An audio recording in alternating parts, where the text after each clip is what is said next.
করতে পারেন। কিশোরগঞ্জের কটিয়াদি সহ বিভিন্ন উপজেলায় সরকারের আইনকে অমান্য করে অবৈধভাবে ড্রেজার মেশিন দিয়ে বালু এবং ভেকু দিয়ে মাটি কাটার হিড়িক পড়েছে। এ যেন দেখার কেউ নেই।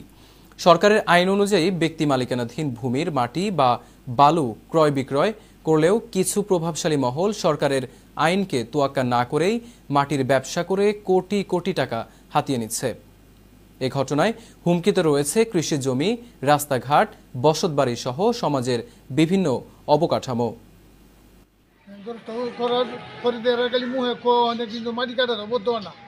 কে বলে?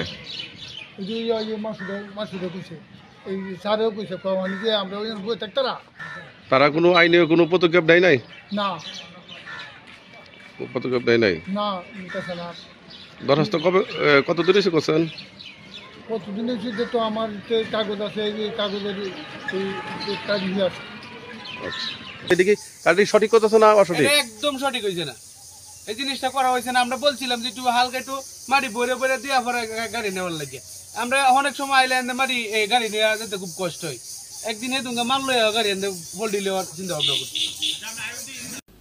ভোলার চরফ্যাশনে আশ্রয়ণ প্রকল্পের জরাজীর্ণ ঘরগুলো পুনর্নির্মাণ শেষে আশ্রিতদের মাঝে বিতরণ করা হয়েছে।